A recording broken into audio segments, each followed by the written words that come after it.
नमस्कार, आर्या न्यूज देख रहे हैं आप और मैं आपके साथ अलका सिंह। बुलेटिन की शुरुआत करते हैं। त्रिपुरा में 60 सीटों वाली विधानसभा के लिए मतदान शुरू हो चुका है। सुबह 7 बजे से ही मतदान प्रक्रिया शुरू है। शांतिपूर्ण तरीके से चुनाव कराने के लिए चुनाव आयोग ने पुख्ता इंतजाम भी किए हुए हैं। कड़ी सुरक्षा के बीच 3,337 मतदान केंद्रों पर सुबह 7 बजे से मतदान शुरू हो चुका है। ये मतदान प्रक्रिया शाम 4 बजे तक चलेगी। चुनाव में मुख्य रूप से बीजेपी, आईपीएफटी गठबंधन, माकपा, कांग्रेस गठबंधन और पूर्वोत्तर राज्य के पूर्व शाही परिवार के वंशज की तरफ से गठित की गई क्षेत्रीय पार्टी टीपरा मोथा हिस्सा ले रही है।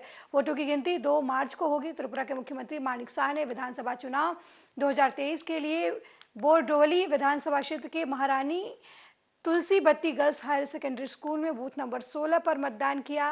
आपको बता दें कि 11 बजे तक 31% मतदान हो चुका है।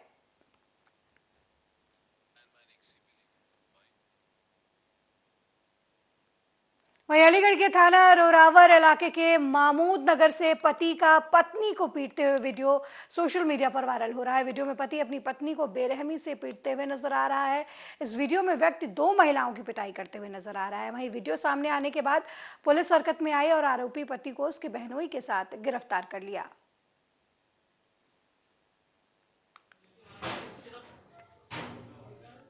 मेरे हस्बैंड हैं, उन्होंने मेरे साथ मारपीट करी। रात को बहुत मुझसे पैसों की नहीं डिमांड करी, अपने घर से पैसे मांगा। मैंने कह दिया पैसे नहीं है मेरे भाई पर, तो इसलिए मेरे साथ मारा पीटी करी बहुत ज़्यादा। मैंने अपनी माँ को बुलाया तो उनके साथ भी मारा पीटी करी। पैसों की डिमांड करते हैं। घर से जब से शादी हुई है 4 साल हो गए। 1 साल तक तो सही रखा इस आदमी ने, फिर मेरे साथ मार पिटाई चालू कर दी। मेरी नंदा आती है, मुझे टॉर्चर करती। विभिन्न सोशल मीडिया प्लेटफॉर्म पर एक पति द्वारा अपनी पत्नी की पिटाई के संबंध में एक वीडियो वायरल हो रहा है। ये उक्त घटना के संबंध में अवगत कराना है कि घटना थाना रोरावर से संबंधित है, जिसमें पीड़िता के द्वारा दी गई तहरीर के आधार पर मुकदमा अपराध संख्या 73/23 थाना रोरावर पर पंजीकृत किया गया है। उसके पति और बहनोई को गिरफ्तार कर आवश्यक विधिक कार्रवाई की जा रही है। विभिन्न अगली खबर छत्तीसगढ़ के कोरबा जिले से है, जहां प्रसिद्ध पुरातात्विक स्थल पाली में 18 और 19 फरवरी को भव्य पाली महोत्सव का आयोजन किया जाएगा। शिवरात्रि के मौके पर शुरू होने वाले इस महोत्सव का 2 दिन आयोजन चलेगा, जिसमें सांस्कृतिक कार्यक्रमों के साथ साथ लोगों के मनोरंजन की भी व्यवस्था की गई है। राज्य एवं राज्य से बाहर के प्रसिद्ध कलाकार अपनी प्रस्तुतियां देंगे। कलेक्टर संजीव झा ने बैठक लेते हुए पाली महोत्सव आयोजन की तैयारियों के बारे में सभी विभागों को आवश्यक दिशा निर्देश दिए। वहीं महोत्सव के बारे में जानकारी देते हुए कलेक्टर संजीव झा ने बताया कि पाली महोत्सव में बॉलीवुड के प्रसिद्ध सिंगर हार्डी संधू और पलक मुच्छल जैसे कलाकार आमंत्रित किए गए हैं। महाशिवरात्रि का पर्व है और हर वर्ष की भांति इस वर्ष भी महाशिवरात्रि के अवसर पर पाली महोत्सव का आयोजन किया जा रहा है, जिसमें 2 दिवसीय आयोजन होता है। 18 तारीख को और 19 तारीख को आयोजन हुआ। 18 को उद्घाटन है, 19 को समापन होगा, जिसमें स्थानीय कलाकार, छत्तीसगढ़ी कलाकार, आंचलिक कलाकार, जो परंपरागत लोकगीत गाने वाले वैसे कलाकार, हमारे सैला, सुआ, कर्मा, पंथी नृत्य वो कलाकार और बाहर से आने वाले नामचीन कलाकार सभी प्रस्तुति देंगे। 2 दिन का एक सांस्कृतिक एक पैकेज बनाया गया है, जिसमें लोगों का भरपूर मनोरंजन होगा और जो स्थानीय कलाकृति है, जो स्थानीय संस्कृति है, जो स्थानीय अपना जो कला की झलक है, उसको देखने का मौका मिलेगा लोगों को।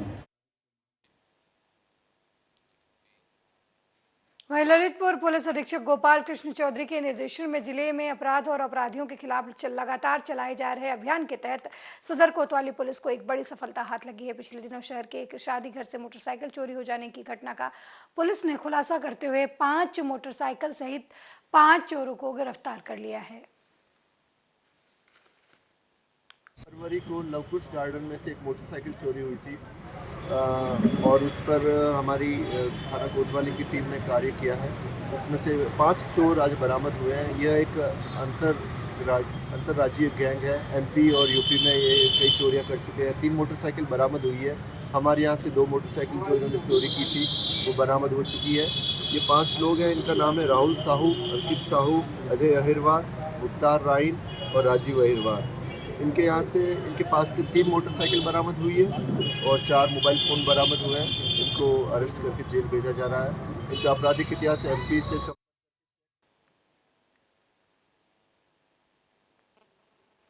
वहीं मुंबई के कांदीवली पश्चिम पुलिस ने एक बांग्लादेशी को कांदीवली एकता नगर इलाके से गिरफ्तार किया है।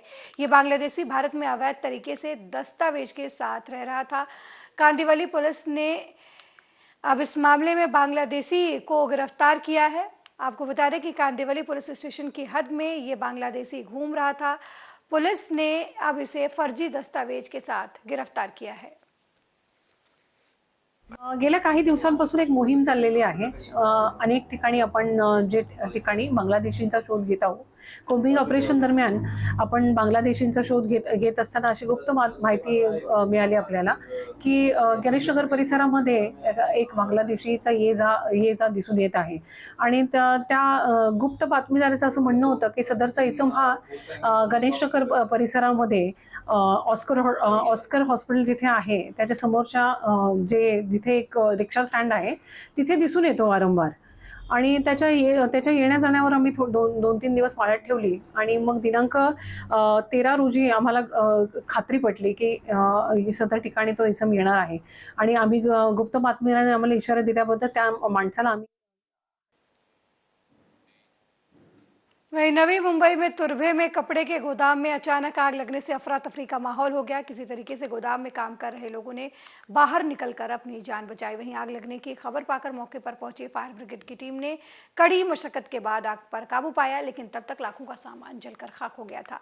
मिली जानकारी के मुताबिक गोदाम में आग शॉर्ट सर्किट की वजह से लगी। हालांकि राहत की बात यह रही कि इस आगजनी में किसी के भी किसी तरीके से हताहत होने की खबर नहीं है। Plot number D84 nylon carpet manufacturing private limited company आहे। या ठिकाणी साधारणतः 5 वाजण्याच्या सुमारास आग लागलेली आहे। फायर ब्रिगेड या ठिकाणी आहेत। फायर ब्रिगेडच्या मदतीने आग विझवण्याचा प्रयत्न करीत आहोत। आतमध्ये कुठल्याही प्रकारची इंज्युरी नाहीये किंवा कोणी आतमध्ये कामगार अस्तित्वात नाहीये। सर्व काही कामगार ते बाहेर आलेले आहेत। आजूबाजूच्या ज्या कंपन्या आहेत त्या कंपन्यांना देखील अलर्ट केले। थाने से चंपा अधिकारी महेश अहेर का एक वीडियो क्लिप वायरल हो रहा है। उसमें उन्होंने कबूल किया है कि उसने गैंगस्टर बाबाजी और सुभाष सिंह ठाकुर की मदद से एक शूटर तैनात किया था जो डॉक्टर जितेंद्र अवाद और उनके परिवार को मारने के लिए तिहाड़ जेल में है। इस ऑडियो के क्लिप में थाने में तहलका मच गया है। थाने नगर पालिका के प्रभारी सहायक आयुक्त महेश अहेर और 2 अन्य के बीच हुई ये बातचीत अब वायरल हो रही है। इस बातचीत में महेश अहेर ने डॉक्टर जितेंद्र अवध को सांप बताया और अहेर ने भी उन्हें कुचलने की भाषा का इस्तेमाल किया।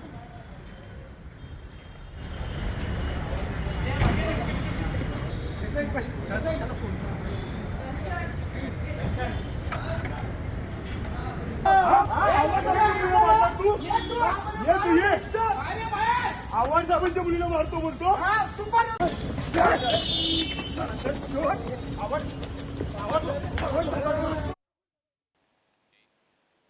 यूपी बोर्ड परीक्षा की पहली पाली के लिए रायबरेली में भी छात्र छात्राएं अपने केंद्रों पर समय से पहुंच गए। पहला दिन होने की वजह से छात्र छात्राएं थोड़ा घबराहट महसूस कर रहे थे। हालांकि ज्यादातर केंद्रों पर प्रशासन की मुकम्मल तैयारी के चलते कहीं से किसी तरीके की दिक्कत होने की खबर सामने नहीं आई है। पहली पाली में सुबह 8 बजे से 11 बजे तक परीक्षा चली, जबकि दूसरे पाली का समय 2 बजे से 5 बजे तक का है। नकल विहीन परीक्षा को लेकर पुलिस और प्रशासन ने सभी तैयारियां पहले से ही पूरी कर ली हैं। आपको बता दें कि रायबरेली में 118 केंद्रों पर यूपी बोर्ड की परीक्षा संचालित हो रही है। सभी केंद्रों को 7 जोन और 20 सेक्टरों में विभाजित किया गया है। सभी जोन में डिप्टी SP और SDM की तैनाती की गई है, जबकि सेक्टरों की जिम्मेदारी इंस्पेक्टर स्तर के पुलिस अधिकारी को दी गई है। कार्यक्रम हमारे यहाँ ठीक ठाक चल रहा है, पूरी व्यवस्था ठीक ठाक है, कोई दिक्कत नहीं है। बच्चे को कोई असुविधा या सुविधा कैसा? नहीं, बच्चन के लिए सुविधा है। लैट्रिन बाथरूम इधर भी है, उधर भी बना हुआ है और बच्चन के बैठने के लिए बहुत बढ़िया है। नकल वकल को लेकर क्या है? नकल वकल बिल्कुल नहीं, कैमरे वैमरे लगे हुए सब कमरे में यहाँ से। यूपी बोर्ड की परीक्षाएं शुरू हो चुकी है। अगर बात करी जाए रायबरेली जनपद की जो है तो शासन की मंशा के अनुरूप नकल विहीन परीक्षा कराने के लिए जिला प्रशासन पूरी तरह से तैयार है। आप देख सकते हैं यहाँ पर पुलिस की पूरी व्यवस्था चाक चौबंद है और पूरे जनपद में 118 केंद्र बनाए गए हैं। हम इस समय रायबरेली के जीआईसी स्कूल में खड़े हैं। आपको बताते चले, यहाँ पर देख सकते हैं आप जो है पुलिस प्रशासन किस तरह से मुस्तैद है और जो है वो अपने जो भी कर्मचारी हैं उनको निर्देशित किया जा रहा है कि जो शासन की मंशा है कि नकल विहीन परीक्षा पूरी कराई जाए। यहाँ पर अध्यापक है और बच्चे को जो है वो पूरी तलाशी देने के बाद ही अंदर प्रवेश दिया जा रहा है। विद्यालय का स्टाफ भी मौजूद है। तो इस पूरे जनपद में जो है हाई स्कूल और इंटरमीडिएट की बात करें तो 76,000 परीक्षार्थी अब की बार भाग ले रहे हैं, जिनको 7 जोनों में बांटा गया है और 7 उड़न दस्ते भी तैयार किए गए हैं, जो आकस्मिक जो है विभिन्न जिले के जितने भी कॉलेज हैं वहां पर जाकर छापेमारी करेंगे और सरकार की मंशा के अनुरूप नकल विहीन परीक्षा की तैयारी के लिए जो है वो जिला प्रशासन पूरी तरह से तैयार है और बच्चों में भी इस पेपर को लेकर बहुत उत्साह दिख रहा है। कैमरामैन विपिन के साथ ओम शंकर शुक्ला, आर्या न्यूज, रायबरेली। यूपी वहीं आगरा जिला अस्पताल में आने वाले मरीजों के स्वास्थ्य से जिम्मेदार अधिकारी खिलवाड़ करते हुए नजर आ रहे हैं। सोशल मीडिया पर वायरल एक वीडियो में जिला अस्पताल के रीजनल डायग्नोस्टिक सेंटर के सामने खुले में बायो मेडिकल वेस्ट पड़ा हुआ है। सख्त नियम होने के बावजूद भी स्वास्थ्य विभाग केंद्र सरकार की ओर से लागू नियमों की धज्जियां उड़ाता नजर आ रहा है, जबकि यहां पर रोजाना सैकड़ों की तादाद में डायरिया, मलेरिया और टाइफाइड जैसे बीमारियों के मरीज आते हैं। ऐसे में बायोमेडिकल वेस्ट को खुले में फेंकने से गंभीर संक्रमण की आशंका बनी हुई है।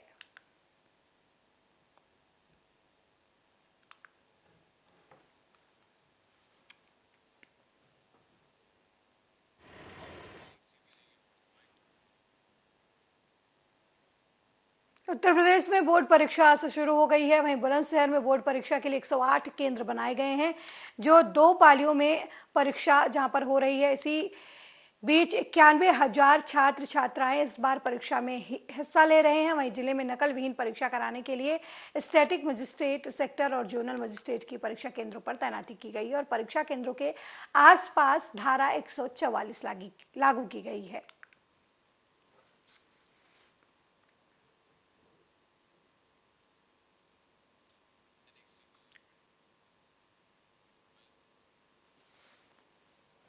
यही यूपी के बुलंदशहर के ब्लॉक सयाना में तैनात 2 एआरपी बच्चों के भविष्य के साथ खिलवाड़ कर रही हैं। एआरपी शिखा रानी और अर्चना रानी पर गंभीर आरोप है कि ये विद्यालय आकर जीपीएस ऑन कर मोबाइल को विद्यालय में छोड़ देती हैं और अपने घर चली जाती हैं।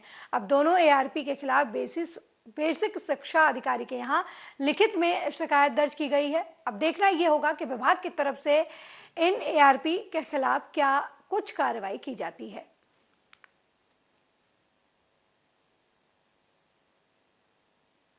ये सर 2 एआरपी हैं वहाँ पे, शिखा रानी और अर्चना रानी।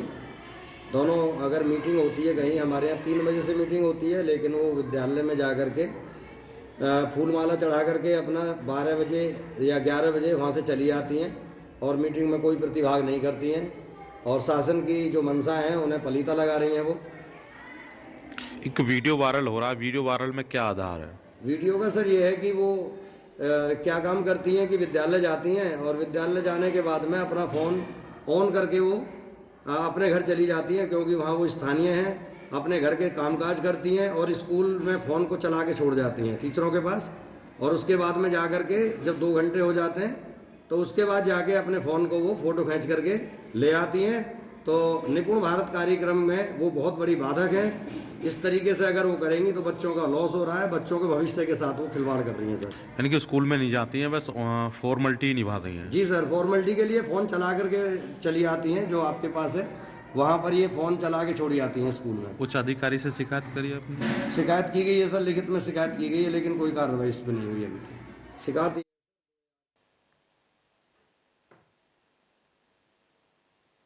हिमाचल प्रदेश का राज्यपाल बनाए जाने के बाद पूर्व केंद्रीय वित्त राज्य मंत्री और राज्यसभा सांसद रहे शिव प्रताप शुक्ला ने बीजेपी से त्यागपत्र दे दिया है। शिव प्रताप शुक्ला ने गोरखपुर में बीजेपी के सभी अध्यक्ष डॉक्टर महेंद्र सिंह को त्यागपत्र सौंपा। इस दौरान वो भावुक भी हो गए। उन्होंने कहा कि राज्यपाल की जिम्मेदारी के बाद फिर बीजेपी के कार्यकर्ता के रूप में वे कार्य करेंगे। के साथ अपने जीवन की एक एक क्षण को जिया था, आज उसे मुझे त्यागपत्र देना पड़ रहा है, तो ये भावुक होना स्वाभाविक है। लेकिन मेरे आगे संवैधानिक बाध्यता है, जिसको महामहिम राष्ट्रपति जी ने हिमाचल प्रदेश के राज्यपाल के रूप में मुझे मेरी नियुक्ति की है। तो ऐसे क्षण में मैं भारतीय जनता पार्टी का सदस्य नहीं रह सकता हूँ। संविधान सम्मत कार्य करने के लिए अब मुझे नियुक्त किया गया है, तो इस परिस्थिति में मैंने आज निश्चित रूप से देश के संवैधानिक जो दायित्व हैं उसमें एक संवैधानिक पद होने के नाते राज्यपाल, उपराष्ट्रपति, राष्ट्रपति ये सब ऐसे पद हैं जो एक दल से ऊपर उठ करके पूरे देश के लिए काम करते हैं। और इसलिए माननीय शिव प्रताप जी ने इस विचारधारा में पूरा जीवन दिया है और एक संवैधानिक दायित्व होने के नाते मुझे विश्वास है कि देश का जो संवैधानिक दायित्व है उसका भी निर्वहन करेंगे। निश्चित रूप से वहीं आगरा में थाना सिकंदरा पुलिस ने चेकिंग के दौरान दोपहिया वाहन चोरी करने वाले 4 आरोपियों को गिरफ्तार किया है और उनके कब्जे से 10 मोटरसाइकिल, तमंचा सहित चोरी के दूसरे सामान भी बरामद किए हैं। सिकंदरा पुलिस ने थाना क्षेत्र के कैला देवी चौराहे से चेकिंग करते समय पहले चोरी की बाइक सहित 2 आरोपियों को गिरफ्तार किया और पूछताछ के बाद उनकी निशानदेही पर 2 अन्य चोरों की भी गिरफ्तारी की और उनके कब्जे से 2 मोटरसाइकिल, 1 तमंचा, 2 मास्टर चाबी, 1 फर्जी नंबर प्लेट भी बरामद किया। वाहन चोरी करने वाले गैंग को पकड़ा है और उनके कब्जे से 10 मोटरसाइकिल बरामद की गई है। इसमें 3 लोगों को गिरफ्तार किया गया है और साथ में जिसको ये लोग बेचा करते थे उस व्यक्ति को भी गिरफ्तार किया गया है जो एक मैकेनिक है। जो 3 वाहन चोर गिरफ्तार किए गए हैं उनका नाम है अमित शर्मा, सिकंदरा का रहने वाला है, विक्की दिवाकर, ये भी सिकंदरा का रहने वाला है। मैकेनिक को बेचा करते थे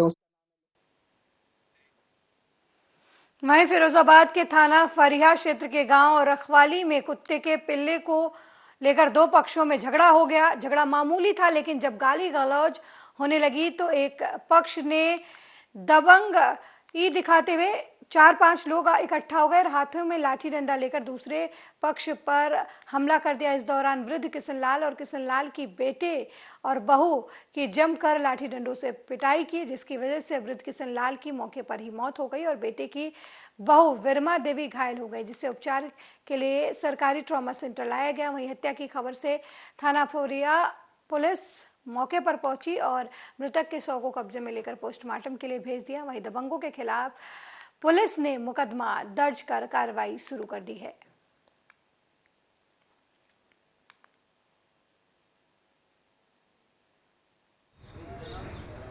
देखिए, आज गांव रखावली थाना फरिया में दोपहर 3 बजे के आसपास 2 पक्षों के बीच में लड़ाई होगी। दोनों पड़ोसी हैं। इनफैक्ट ये लड़ाई डॉग को लेकर के हुई थी और उसमें ज़्यादा मारपीट हो गई। एक पक्ष के एक व्यक्ति की मृत्यु हो गई मौके पर, जो उम्र दराज थे, और उसी पक्ष की एक महिला भी घायल हो गई। हम लोग को सूचना मिली, तत्काल हम लोग मौके पर गए। हम लोगों ने उसमें एफआईआर दर्ज कर ली है और जो मृतक हैं उनको हम लोगों ने मोर्चरी भेजा है पोस्टमार्टम के लिए। बाकी दूसरे पक्ष जो हमलावर पक्ष हैं जिनके द्वारा मारपीट की गई है, उसमें से कुछ लोगों को हम लोगों ने अरेस्ट किया है। इसमें एफआईआर कर ली गई है, अग्रिम वैधानिक कार्रवाई की जा रही है। देखिए, आज गांव रखावली थाना वहीं आगरा में 11 फरवरी को जगदीशपुरा क्षेत्र के कलवारी में हुई युवक की हत्या का पुलिस ने खुलासा कर दिया है, जिसमें बताया गया है कि युवक की हत्या उसके रिश्तेदार के बेटे ने अपनी छोटी बहन के साथ नरेंद्र के अवैध संबंधों के शक के चलते किए। पुलिस ने युवती के भाई और उसके एक साथी सत्यवीर को गिरफ्तार कर जेल भेज दिया है। जानकारी के अनुसार 11 फरवरी को थाना जगदीशपुर क्षेत्र के कलवारी में सरसों के खेत में एक युवक का शव बरामद हुआ था। पुलिस ने युवक के शव को पोस्टमार्टम के लिए भेज दिया और जांच पड़ताल शुरू कर दी। डीसीपी विकास कुमार ने प्रेस कॉन्फ्रेंस करते हुए हत्या का खुलासा किया, जिसमें जानकारी मिली कि युवक की हत्या प्रेम संबंधों के शक के चलते की गई।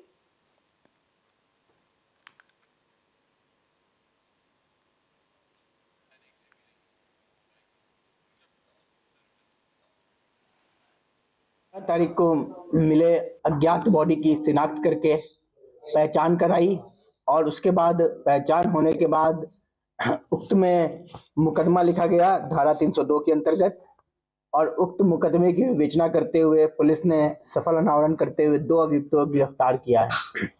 जो मृतक था वो नरेंद्र है और उनके पिता दिनेश चंद्र की तरफ से मुकदमा लिखवाया गया है। और इसमें जो 2 लोग गिरफ्तार किए गए हैं उनके नाम है रूप बसंत उर्फ दीपू और दूसरा है सत्यवीर।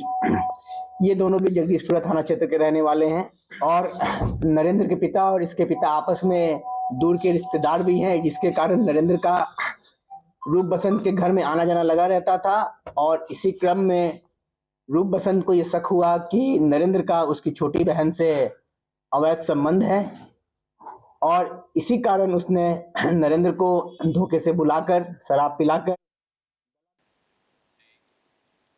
बुलंदशहर के तहसील सयाना क्षेत्र के थाना बीबी नगर में पानी की टंकी बनाने के दौरान किसानों की फसल बर्बाद हुई और तोड़फोड़ की गई, जिसके विरोध में भारतीय किसान यूनियन अराजनीतिक के कार्यकर्ताओं ने सयाना तहसील में प्रदर्शन किया। साथ ही प्रशासन को चेतावनी दी कि अगर प्रशासन की तरफ से इस मामले में कोई कार्रवाई नहीं की गई तो किसान अनिश्चितकालीन धरने पर बैठ जाएंगे।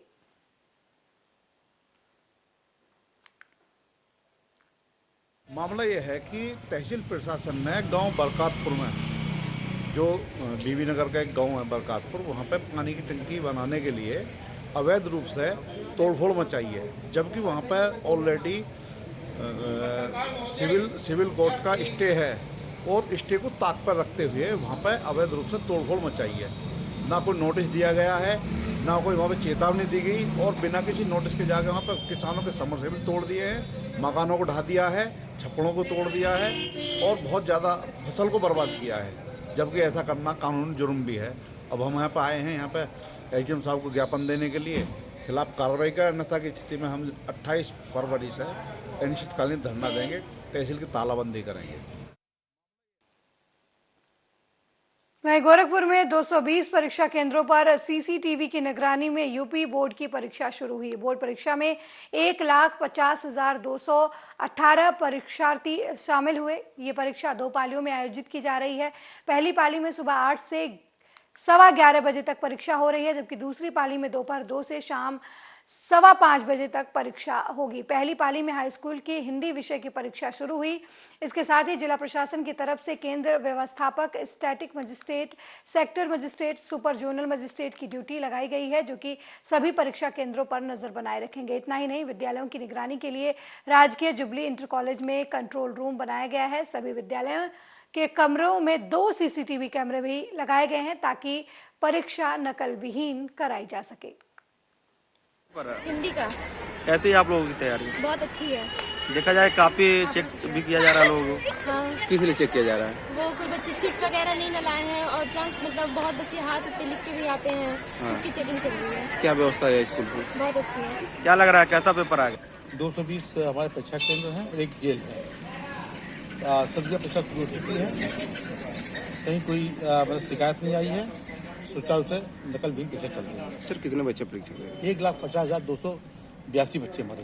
तो देखा जाए मॉनिटरिंग भी की जा रही है सीसीटीवी से? हाँ, सीसीटीवी कैमरे से मॉनिटरिंग की जा रही है, वहाँ फ्लाइंग स्कोर भी जा रहा है और मैं स्वयं भी अपने जो है मॉनिटरिंग सेल से अपने स्टेटिक मजिस्ट्रेट से वाई केंद्र से बात कर रहा हूँ। सर कितने लोगों की ड्यूटी लगी है इसमें निगरानी के लिए? हाँ, मॉनिटरिंग सेल जो हमारा जिले का बना हुआ है उससे 22 लोग आ गए, 22 कंप्यूटर हैं, एक कंप्यूटर में 10 हमारे केंद्र जुड़े हुए हैं। सर कोई बच्चे नकल करते पकड़ किस तरह की कर? नहीं, बच्चा पर नकल करे या कोई टीचर कराए या कोई बाहरी दफ्तर कराए, जो भी जिस स्तर पर जिम्मेदार होगा उसके खिलाफ। वहीं बीजेपी प्रदेश अध्यक्ष एमएलसी बनवारी लाल दोहरे के गांव पहुंचे और उन्हें श्रद्धांजलि अर्पित की। इस दौरान बीजेपी अध्यक्ष ने बताया कि पार्टी को बड़ी क्षति हुई है। जो लकीर बनवारी लाल जी ने खींची है उसे पार्टी आगे बढ़ाएगी। साथ ही कहा कि पार्टी के लिए किए गए उनके कामों को पार्टी कभी भूल नहीं पाएगी। भारतीय जनता पार्टी के वरिष्ठ नेता, विधायक रहे, विधान परिषद के सदस्य आदरणीय श्री बनवारी लाल जी का इस समय निधन हुआ है। हमारे लिए, हमारी पार्टी के लिए उनका जाना, इस समय जाना बहुत बड़ी क्षति है और इस क्षेत्र में हमारी पार्टी को स्थापित करने में उनका बड़ा योगदान रहा है और हमारे लिए, परिवार के लिए बड़ी क्षति है। और मैं पार्टी की ओर से उनके सभी परिवारजनों को, मित्रों को, शुभचिंतकों को जो भी बड़ी क्षति हुई है इसे सहने की क्षमता प्रदान करें और ईश्वर उन्हें अपने सिर। इस बुलेटिन में मेरे साथ फिलहाल इतना ही। देश दुनिया की तमाम खबरों को देखने के लिए देखते रहिए आर्या न्यूज़। नमस्कार।